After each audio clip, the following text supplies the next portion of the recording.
Hello friends, आज हम पढ़ेंगे लवण तथा इसके प्रकार, सॉल्ट एंड देयर टाइप्स।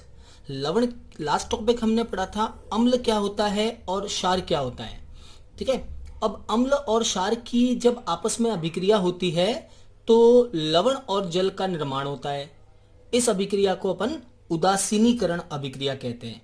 आप यूं कह सकते हैं, लवण क्या होते हैं? लवण का मतलब होता है वे पदार्थ जो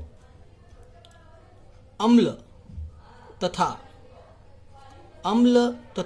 क्षार की उदासीनीकरण अभिक्रिया द्वारा बनते हैं। Those substances which are formed by the neutralization between acid and base। अम्ल और क्षार की उदासीनीकरण अभिक्रिया के द्वारा जो बनते हैं, मतलब लवण में क्या होता है, एक अम्ल होता है और एक क्षार होता है, जो मैं आपको पहले पढ़ा चुका हूं। अम्ल और क्षार की सभी अवधारणाएं, ठीक है। एक अम्ल होता है और एक क्षार होता है। अम्ल और क्षार आपस में अभिक्रिया करते हैं जिससे लवण यानी कि सॉल्ट और जल यानी H2O का निर्माण होता है। इस पूरी अभिक्रिया को लवण, अम्ल और क्षार के द्वारा लवण और जल के निर्माण को अपन कहते हैं न्यूट्रलाइजेशन। न्यूट्रलाइजेशन मीन्स उदासीनीकरण अभिक्रिया। तो ये भी आपके कोर्स में है कि उदासीनीकरण अभिक्रिया क्या होती है। ठीक है। अब अपन पढ़ते हैं कि देखो लवण कितने प्रकार के होते हैं। ठीक है, लवण कितने प्रकार के होते हैं, that means types of salts. ध्यान से देखिए, इसमें से आपको एग्जाम में सवाल पूछ सकते हैं कि इनमें से कौन से लवण की पीएच 7 से ज्यादा होगी, या कौन से लवण की पीएच 7 से कम होगी, या कौन सा लवण जो है 7 पीएच रखेगा। इस टाइप के कुछ क्वेश्चंस आपको पूछ सकते हैं। तो सबसे पहली बात मैं आपको बताऊं, जब आप टाइप्स ऑफ सॉल्ट पढ़ रहे हो, लवण के प्रकार पढ़ रहे हो, तो 4 प्रकार के लवण होते हैं नॉर्मली। ठीक है, वो अम्ल और क्षार के आधार पर होते हैं। जैसे सबसे पहला है जिसमें अम्ल भी प्रबल है और क्षार भी प्रबल है, यानी कि प्रबल अम्ल और प्रबल क्षार से बना लवण। प्रबल अम्ल, प्रबल क्षार लवण, ऐसा लवण जो प्रबल अम्ल और प्रबल क्षार से बनता है। दूसरा है दुर्बल अम्ल। दुर्बल अम्ल यानी कि वीक एसिड और स्ट्रॉन्ग बेस का मतलब हो गया प्रबल क्षार, strong base salt. Weak acid, strong base salt. तीसरा लवण होता है जिसमें अम्ल प्रबल है, यानी प्रबल अम्ल और उसके साथ जो क्षार है, बेस है, वो वीक है, यानी कि दुर्बल क्षार लवण। और चौथी कैटेगरी आती है लवण की, फोर्थ टाइप ऑफ सॉल्ट, जिसे अपन कहते हैं weak acid and weak base, यानी कि दोनों ही घटक दुर्बल हैं, दुर्बल अम्ल और दुर्बल क्षार लवण।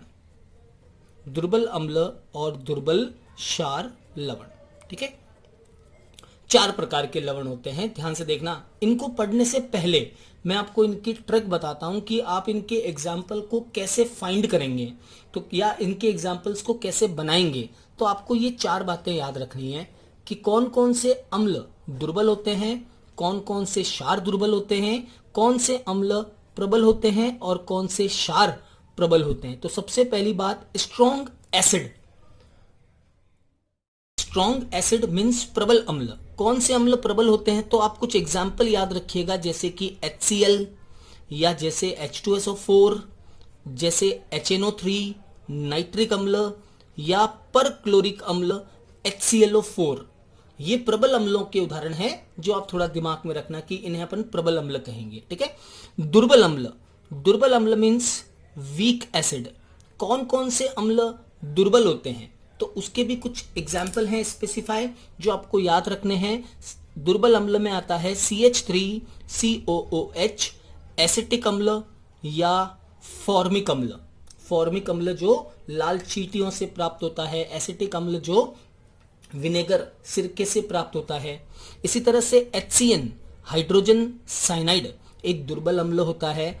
H2S, हाइड्रोजन सल्फाइड, भी एक दुर्बल अम्ल है। फिनॉल, फिनॉल होती है ये C6H5 मतलब बेंजीन, और बेंजीन के ऊपर OH, फिनॉल, फिनॉल कहते हैं इसको। फिनॉल भी एक दुर्बल अम्ल है, करेक्ट। और तीसरा पॉइंट है स्ट्रॉन्ग बेस कौन से हैं। स्ट्रॉन्ग बेस मीन्स प्रबल क्षार। कौन कौन से क्षार प्रबल होते हैं, तो कुछ एग्जाम्पल अपने को याद रखने हैं, जैसे कि NaOH या KOH, caesium hydroxide, barium hydroxide, BaOH whole twice. ये प्रबल क्षार होते हैं, स्ट्रॉन्ग बेस, ठीक है। दुर्बल क्षार कौन से होते हैं, वीक बेस। तो ये वीक बेस हैं दुर्बल क्षार, जो अपने को लर्न रखने हैं, पहले से याद होने चाहिए आपको, ठीक है। वीक बेस होते हैं जैसे कि ammonium hydroxide NH4OH, magnesium hydroxide MgOH whole twice, है ना, ये वीक बेस हैं। Calcium hydroxide CaOH whole twice. Clear. ये मैंने आपको इसलिए बताए हैं ताकि आप इनसे क्या कर सकते हैं, खुद ही बना सकते हैं लवण के उदाहरण। ये जो 4 प्रकार मैंने लिखे हैं, इन चारों प्रकारों के एग्जाम्पल आपको खुद को बनाने हैं, रटने नहीं है कि प्रबल अम्ल प्रबल क्षार ये उदाहरण होते हैं, है ना, दुर्बल अम्ल दुर्बल क्षार के उदाहरण ये हैं, नहीं। आप खुद बना लीजिए या 4 ऑप्शन में से पहचान लीजिए। जैसे मैं आपको बताता हूं 1 by 1। सबसे पहला है A, strong acid and strong base. Strong acid strong base salt, यानी कि प्रबल अम्ल प्रबल क्षार लवण। एग्जाम्पल आप लोग खुद बनाइए। क्या एग्जाम्पल बनेगा, आप इसमें से एक प्रबल अम्ल ले लीजिए और इसमें से एक प्रबल क्षार लेकर उसमें से जल का अणु निकाल दीजिए, H2O निकाल दीजिए उसमें से। तो HCl ले लिया, NaOH ले लिया। HCl और NaOH दोनों प्रबल अम्ल प्रबल क्षार है, इसमें से एक जल का अणु निकाल दीजिए, तो पीछे क्या रह जाएगा, NaCl, यानी कि NaCl सोडियम क्लोराइड नमक एक प्रबल अम्ल प्रबल क्षार का लवण है। ऐसे ही नाइट्रिक अम्ल HNO3 और NaOH, HNO3 NaOH H2O निकाल दीजिए, तो पीछे रह जाएगा NaNO3। Like HClO4 plus NaOH, HClO4 NaOH, तो इसका H निकाल दीजिए, इसका OH निकाल दीजिए, तो पीछे रह गया NaClO4, एक प्रबल अम्ल प्रबल क्षार लवण है। क्लियर। तो आपको पीएच ध्यान रखनी है। दूसरा पॉइंट, आपको डायरेक्टली पीएच पे सवाल पूछा जाएगा, 4 ऑप्शन देके आपको पूछेंगे कि इनमें से किसकी पीएच 7 के बराबर होगी। तो ध्यान रखना, अगर अम्ल भी प्रबल है और क्षार भी प्रबल है, ठीक है, अगर अम्ल और क्षार दोनों प्रबल होते हैं तो ऐसे लवण की पीएच, मैं स्पेशली लिख रहा हूं उसको, ऐसे लवण की पीएच जो है वो किसके बराबर होती है, 7 के बराबर होती है, ठीक है। अगर अम्ल और क्षार दोनों ही प्रबल हैं तो लवण की पीएच 7 होती है। मतलब अगर आपसे पूछ ले कि नमक की पीएच कितनी होगी, तो नमक को जब पानी में घोलेंगे, तो नमक का मतलब हो गया सोडियम क्लोराइड NaCl, जब इसको पानी में घोलेंगे तो पीएच कितनी होगी, 7 होगी, क्योंकि अम्ल क्षार को पूर्ण रूप से क्या करेगा, उदासीन कर देगा। तो ऐसे लवण की पीएच 7 होती है। और विलयन कैसा बनेगा, विलयन जिसकी पीएच 7 होती है उसे अपन कहते हैं न्यूट्रल, यानी कि उदासीन विलयन। तो यह विलयन उदासीन होगा। चलिए आगे बढ़ते हैं। दूसरा है दुर्बल अम्ल और प्रबल क्षार लवण। सेकंड देखें, इस बार अम्ल क्या है, दुर्बल, और क्षार क्या है, प्रबल। सेकंड है बी, मतलब weak acid and strong base salt. एक ऐसा लवण जिसमें अम्ल दुर्बल है और क्षार प्रबल है। तो उसका एग्जाम्पल पहले आप खुद बनाइए, पीछे देखिए, वापस से एग्जाम्पल खुद बनाइए। एक वीक एसिड ले लीजिए दुर्बल अम्ल, और उसमें एक प्रबल क्षार मिला दीजिए, तो और दोनों में से एक जल का अणु निकाल दो। जैसे CH3COO, H हटा दिया इसका, और NaOH का OH हटा दिया, तो CH3COO Na। क्लियर, ये आ गया CH3COO Na। इसी तरह से फॉर्मिक अम्ल HCOOH, Na लगा दीजिए या K लगा दीजिए, CS लगा दीजिए, Ba लगा दीजिए, है ना, जो इसका धनायन है वो यहां लगा दो, तो HCOONA। ये भी एक क्या है, दुर्बल अम्ल प्रबल क्षार लवण। देखें HCN में NaOH डाल दीजिए, इसी तरह से H2S में NaOH डाल दीजिए, 2 H हटेंगे तो 2 Na आ जाएंगे, मतलब Na2S। Na2S ये भी एक दुर्बल अम्ल प्रबल क्षार का लवण है। ठीक है, इसी प्रकार और एग्जाम्पल बनाए तो HCN प्लस NaOH, HCN और NaOH से क्या बनेगा, NaCN, एक दुर्बल अम्ल प्रबल क्षार लवण है। इसी प्रकार NaCN भी क्या होगा, एक दुर्बल अम्ल और प्रबल क्षार का लवण होगा। ध्यान रखना, इसमें अम्ल दुर्बल है। अगर अम्ल दुर्बल है तो पीएच, क्षार प्रबल है ना, तो अम्ल दुर्बल होने की वजह से इस विलयन की पीएच जो है वो 7 से क्या होगी, ज्यादा होगी, क्योंकि क्षार प्रबल है। क्षार प्रबल होने की वजह से इसकी पीएच का मान 7 से ज्यादा होता है। तो ऐसा कोई भी एग्जाम्पल आपको पूछ ले कि किसकी पीएच 7 से ज्यादा होगी, तो आपको क्या, कौन सा ऑप्शन चूज करना है, वीक एसिड और स्ट्रॉन्ग बेस, यानी कि इनमें से कोई सॉल्ट, या कोई दूसरा एग्जाम्पल भी बना के दे सकते हैं जो मैंने पीछे आपको बताए हैं। थर्ड पॉइंट है, अगर आपका लवण जो है वो स्ट्रॉन्ग एसिड प्रबल अम्ल से बना हुआ है और साथ में दुर्बल क्षार है, वीक बेस सॉल्ट। अगर लवण इस प्रकार का है, स्ट्रॉन्ग एसिड प्रबल अम्ल है और दुर्बल क्षार है ना, एग्जाम्पल अपन खुद बनाते हैं। देखो प्रबल अम्ल और दुर्बल क्षार के उदाहरण क्या बनेंगे, तो यहां से वापस स्टार्ट कीजिए। एक प्रबल अम्ल ले लीजिए HCl और दुर्बल क्षार मिला लीजिए NH4OH। तो HCl प्लस NH4OH और उसमें से जल का अणु निकाल दो, H2O गया, तो पीछे बचा NH4 और Cl, है ना। ऐसे अपन खुद एग्जाम्पल सेट कर सकते हैं। NH4Cl एक दुर्बल क्षार प्रबल अम्ल का लवण है। ऐसे ही HNO3 प्लस NH4OH, H2O निकाल दीजिए तो पीछे बचा NH4NO3। NH4NO3 भी एक दुर्बल अम्ल प्रबल क्षार लवण होगा। ऐसे ही बाकी एग्जाम्पल भी आप सेट कर सकते हैं, जैसे कि NH4 होल ट्वाइस SO4 अगर H2SO4 लेंगे तो, या फिर NH4ClO4 अगर HClO4 लेंगे तो। क्लियर। चलिए, इसकी पीएच कितनी होगी, तो आप देखो एसिड कैसा है इसमें, स्ट्रॉन्ग, और अगर एसिड स्ट्रॉन्ग है तो पीएच अपन जानते हैं अम्लों की 7 से कम होती है, तो इस वजह से इस विलयन की पीएच 7 से कम होगी, लेस देन 7। ठीक है, ये एग्जाम्पल है। एग्जाम्पल नंबर जो है क्लासिफिकेशन में फोर्थ पॉइंट है, चौथे प्रकार के लवण हैं जिसमें दोनों घटक दुर्बल हैं, weak acid and weak base salt. अगर दोनों ही दुर्बल हैं तो देखो उस कंडीशन में क्या होगा, मैं इन दोनों में भी बता दूं आपको। अगर दुर्बल अम्ल प्रबल क्षार है, पीएच 7 से ज्यादा है, तो विलयन कैसा होगा, क्षारीय यानी कि बेसिक। और अगर पीएच 7 से कम है तो विलयन कैसा होगा, अम्लीय यानी कि एसिडिक। अगर दुर्बल अम्ल है और क्षार भी दुर्बल है, दोनों ही दुर्बल हैं, तो उस कंडीशन में ध्यान रखना, एग्जाम्पल पहले तो आप बनाइए। क्या एग्जाम्पल बनेगा, फर्स्ट एग्जाम्पल, दोनों वीक हैं तो मैं ले लेता हूं weak base NH4OH, weak acid CH3COOH, और दोनों को मिला दो तो बन जाएगा CH3COONH4, है ना। तो ये एग्जाम्पल हो गया इसका, CH3COONH4। ऐसे ही HCOONH4। आप बाकी एग्जाम्पल अपने मन से भी बना सकते हैं, मेरे जो दूसरे एग्जाम्पल हैं उससे देख के। ठीक है, NH4CN ये भी एक दुर्बल अम्ल दुर्बल क्षार लवण है। ध्यान रखना, इस तरह के विलयन में दोनों घटक दुर्बल हैं, इसलिए इनकी पीएच जो है वो नियरली 7 होती है, एग्जैक्टली 7 नहीं होती है। नियरली 7 का मतलब लगभग 7, तो आपका जो विलयन भी होगा वो विलयन क्या होगा, लगभग उदासीन होगा। इस तरह का विलयन लगभग उदासीन होता है। अब देखिए, इसके ऊपर जैसे सवाल बना के दे दिया अपने को, लवण के प्रकार के ऊपर क्या क्वेश्चन बना के दिया कि निम्न में से कौन सा लवण जो है वो नीले लिटमस को लाल करेगा।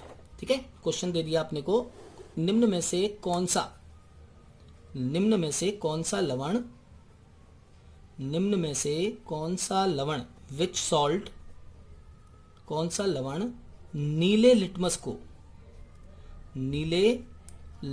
को लाल करेगा। ठीक है, और अपने को 4 ऑप्शन बना के दे दिए कि कौन सा नीले लिटमस को लाल करेगा।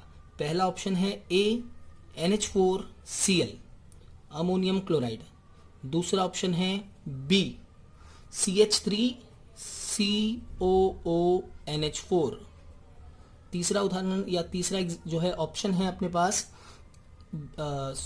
फिनॉल पे सोडियम लगा दिया, सोडियम फिनॉक्साइड ONA। और चौथा ऑप्शन है D, NH4Cl, ammonium chloride, NH4Cl।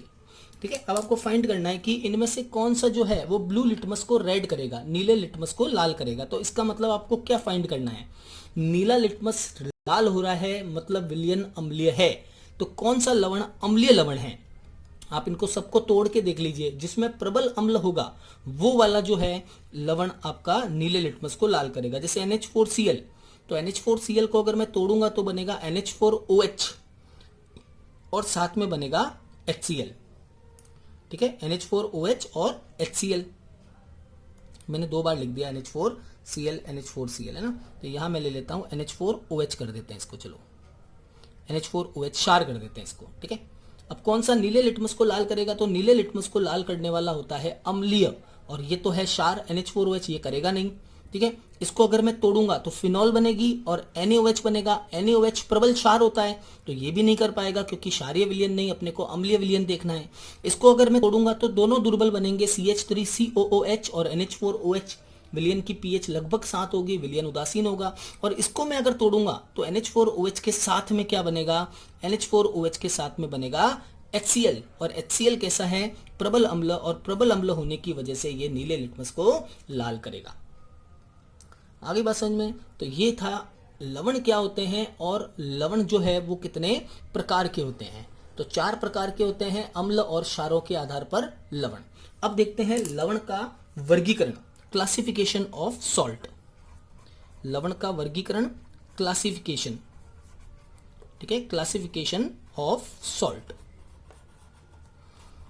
लवण को अलग अलग भागों में बांटा गया है। मैं आपको एग्जाम में सवाल बताऊं जो पूछा हुआ है कांस्टेबल लेवल पे कि इनमें से कौन सा लवण जो है वो एक मिश्रित लवण होगा, which salt is mixed salt, मिश्रित लवण होगा। कौन सा लवण जो है वो द्विक लवण होगा, कौन सा लवण अम्लीय लवण है, कौन सा लवण क्षारीय लवण है। अब ये कैसे पहचानते हैं और इनके लिए क्या ट्रिक है। तो क्लासिफिकेशन ऑफ सॉल्ट, लवण के प्रकार में सबसे पहला प्रकार आता है साधारण लवण। साधारण लवण, सिंपल सॉल्ट। ठीक है, सिंपल सॉल्ट। ये अभी अपन ने जितने भी एग्जाम्पल पढ़े हैं ये सब सिंपल सॉल्ट के हैं। सिंपल सॉल्ट का क्या मतलब होता है, ऐसे लवण जिसमें एक क्या हो, एक अम्लीय मूलक हो, एक अम्लीय मूलक और साथ में क्या हो, एक क्षारीय मूलक। ठीक है, ऐसे लवण जिसमें एक एसिडिक रेडिकल हो और एक ही बेसिक रेडिकल हो, जो इन सब में है। आप देख लीजिए सब में है। एक अम्लीय मूलक है CH3COO माइनस, तो एक क्षारीय मूलक है Na प्लस। मतलब ऐसे लवण जो एक अम्लीय और एक क्षारीय मूलक से बनते हैं वो साधारण लवण कहलाते हैं, जैसे NaCl या जैसे सोडियम एसिटेट CH3COONA या जैसे अमोनियम क्लोराइड NH4Cl, या ये सारे एग्जाम्पल जो अभी अपन ने पढ़े हैं, ये सारे एग्जाम्पल साधारण लवण सिंपल सॉल्ट के एग्जाम्पल हैं। दूसरा, सेकंड है साधारण लवण के बाद अम्लीय लवण। अम्लीय लवण, एसिडिक सॉल्ट। एसिडिक सॉल्ट, ध्यान से सुनना। एसिडिक सॉल्ट का क्या मतलब होता है, ऐसा लवण, ठीक है, जिसमें अम्ल जो है वो क्षार के द्वारा अपूर्ण जो है उदासीनीकृत हुआ है। ठीक है, अम्लीय लवण का मतलब वह लवण जिसमें अम्ल का क्षार द्वारा अपूर्ण उदासीनीकरण होता है। अम्ल जो है वो क्षार से पूरा उदासीन नहीं होता, थोड़ा बहुत उदासीन होता है। पूरा उदासीनीकरण, कंप्लीट न्यूट्रलाइजेशन नहीं होता बेस से एसिड का। तो एसिड का न्यूट्रलाइजेशन अगर पूरा नहीं होगा, आप यूं समझ लीजिए ट्रिक वाइज कि अगर आपका जो लवण है उसमें आपको H दिख जाए, H लगा हुआ दिख जाए, तो वो एक अम्लीय लवण होगा, जैसे कि सोडियम बाइकार्बोनेट NaHCO3, है ना, NaHCO3। जो बीच में अगर H जैसा कुछ दिख जाए तो ऐसे लवण को अपन बोलते हैं अम्लीय लवण, जैसे कि MgHCO3 whole twice, magnesium bicarbonate या सोडियम बाइकार्बोनेट या potassium bicarbonate, KHSO3, potassium bisulphide KHSO3, या मैग्नीशियम बाइकार्बोनेट जिसमें H आ जाता है साथ में, वो कहलाते हैं अम्लीय लवण। तीसरा पॉइंट है क्षारीय लवण। अब क्षारीय लवण में यही परिभाषा जो है वो थोड़ी सी चेंज करनी है, आपको रिवर्स करना है। क्षारीय मीन्स हो गया बेसिक सॉल्ट। बेसिक सॉल्ट का मतलब है एक ऐसा लवण जिसमें क्षार का अम्ल के द्वारा अपूर्ण उदासीनीकरण होगा। ठीक है, क्षार का अम्ल द्वारा अपूर्ण उदासीनीकरण। ठीक है, partial neutralisation of base by acid. Base का एसिड से उदासीनीकरण, पार्शियल न्यूट्रलाइजेशन से जो सॉल्ट बनेगा उसे कहेंगे क्षारीय लवण। एग्जाम्पल अपन बना सकते हैं, आप यूं याद रख सकते हो, ऐसा कोई भी लवण जिसके अंदर OH भी आ जाए साथ में, मतलब OH पूरा उदासीन नहीं हो, साथ में OH भी लिखा हुआ आ जाए। जैसे एक तो होता है MgCl2, ये तो लवण हो गया, सिंपल लवण MgCl2, लेकिन MgCl2 में पूरे दोनों Cl नहीं आए और एक OH रह गया MgOHCl या CaOHCl, है ना, एक साथ में हाइड्रोक्सी क्लोराइड कहते हैं इसको, magnesium hydroxy chloride, calcium hydroxy chloride, एक OH अगर साथ में रह जाए तो ऐसे लवण को अपन बोलते हैं क्षारीय लवण। चौथी कैटेगरी आती है लवण की, फोर्थ, जिसे अपन कहते हैं मिश्रित लवण, मिक्स्ड सॉल्ट। मिश्रित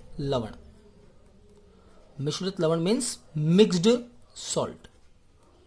मिक्स्ड सॉल्ट का मतलब है ऐसा सॉल्ट जिसमें अम्लीय मूलक 2 प्रकार के हों या क्षारीय मूलक 2 प्रकार के हों, यानी अम्लीय या क्षारीय दोनों में से कोई भी एक अगर 2 अलग अलग प्रकार के आ जाएं तो उसको अपन मिक्स्ड सॉल्ट या मिश्रित लवण कहते हैं। इसमें या तो क्या होगा, अम्लीय या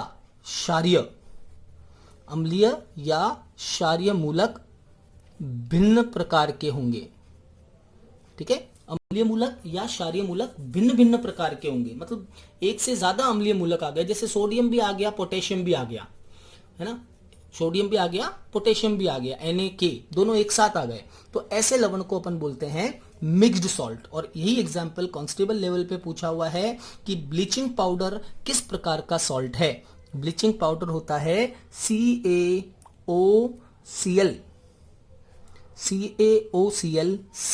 या CaOCl2, इसे कहते हैं ब्लीचिंग पाउडर। CaOClCl या CaOCl2 ब्लीचिंग पाउडर कपड़ों को विरंजक चूर्ण जिसे अपन हिंदी में बोलते हैं, कपड़ों को जो है डिसकलर करने में, रंगहीन करने में काम आता है। ये एक प्रकार का मिश्रित लवण है। ऐसे ही सोडियम पोटेशियम NaKSO4, एक तो होता है सोडियम सल्फेट Na2SO4, एक होता है पोटेशियम सल्फेट K2SO4, लेकिन ऐसा लवण जिसमें सोडियम भी आ गया, पोटेशियम भी आ गया, NaKSO4, सोडियम पोटेशियम सल्फेट, तो इस प्रकार के लवण को अपन बोलते हैं मिश्रित लवण। ठीक है, लवण की चौथी कैटेगरी है, फिफ्थ कैटेगरी है मिश्रित लवण के बाद द्विक लवण। अब देखो द्विक लवण क्या होते हैं, बहुत बार पूछा हुआ सवाल है ये, द्विक लवण किसे कहते हैं। ठीक है, तो ये है आपका 5वां पॉइंट, डबल सॉल्ट या द्विक लवण। द्विक लवण, डबल सॉल्ट। डबल सॉल्ट अपन किसको कहेंगे, ऐसे सॉल्ट, ऐसे लवण जिसमें क्या हो, 2 या 2 से ज्यादा प्रकार के लवण हो। द्विक का मतलब ही क्या है, डबल का मतलब हो गया 2 या 2 से अधिक, 2 या 2 से अधिक प्रकार के लवण जिनका पूर्ण आयनन होता है। वापस परिभाषा सुनना, जिसका पूर्ण आयनन होता है क्या कहलाते हैं, द्विक लवण कहलाते हैं। Double salt means salt which made up by 2 और more than 2 salts and completely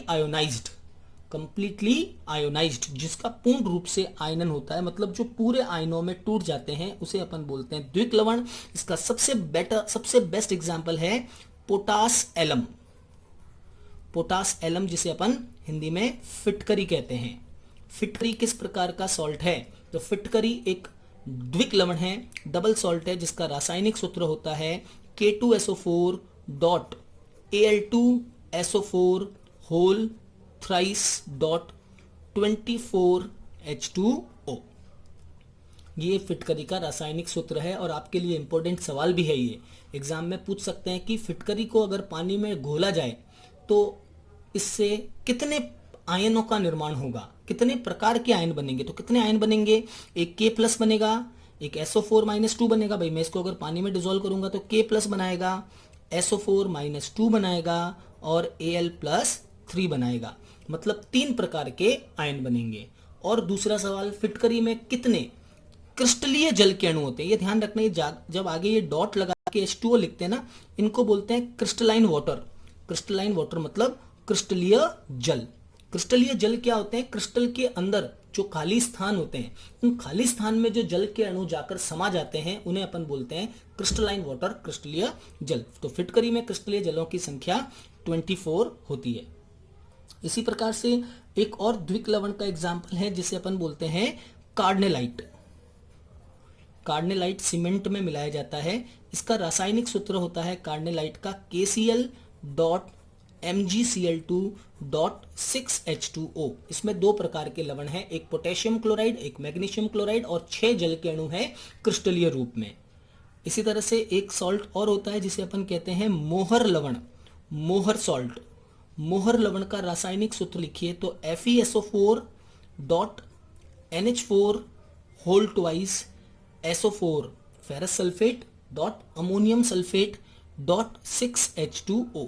इसे फेरस अमोनियम सल्फेट भी बोलते हैं, शॉर्ट में लिखते हैं FAS, क्रिस्टलीय फेरस अमोनियम सल्फेट। क्रिस्टलीय का मतलब क्या हुआ, ये साथ में जल के अणु आते हैं तो वर्ड आ जाएगा क्रिस्टलीय। जल के अणु नहीं आए तो सिर्फ फेरस अमोनियम सल्फेट। तो इसे फेरस अमोनियम सल्फेट या मोहर लवण भी कहते हैं और ये एक प्रकार का द्विक लवण है। ठीक है, डबल सॉल्ट है। Clear. Last type of salt, last प्रकार है लवण का जिसे अपन कहते हैं संकुल लवण, number 6, complex salt. Complex salt या फिर संकुल लवण।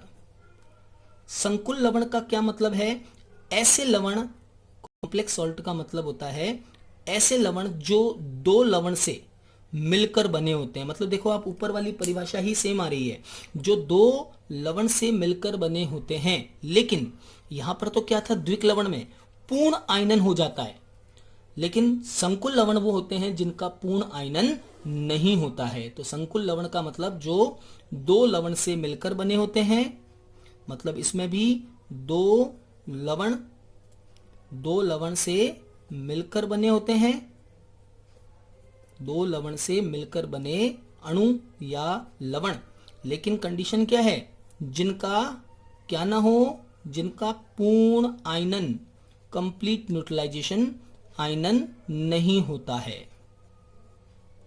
जो पूर्ण रूप से आयनित नहीं होते हैं, पूर्ण आयनन नहीं होता है, उन्हें बोलते हैं संकुल लवण। और संकुल लवण को पहचानना बड़ा इजी है। अगर आपको केमिस्ट्री में कभी भी ब्रैकेट वाले जो है एग्जाम्पल मिल जाए, ब्रैकेट वाले एग्जाम्पल मतलब कुछ इस तरह के K4 और ऐसे एक बड़ा ब्रैकेट लगा हुआ है, फिर लिखा हुआ है FeCN होल 6 या कुछ भी, है ना। ऐसे ब्रैकेट के अंदर जो भी यौगिक बंद होते हैं, जैसे NaAgCN होल ट्वाइस, ये सेकंड ग्रेड लेवल पे, ACF लेवल पे इस टॉपिक को अपन डिटेल में पढ़ते हैं 12th क्लास में, या नीट या जेई लेवल पे उप सहसंयोजक यौगिक भी कहते हैं इनको उप सहसंयोजक लवण भी कहते हैं, कोऑर्डिनेट सॉल्ट भी बोलते हैं या संकुल लवण भी कहते हैं। तो पहचानना बड़ा इजी है, ब्रैकेट दिखेगा और ब्रैकेट अगर दिख जाए तो वो लवण जो है वो संकुल लवण होगा।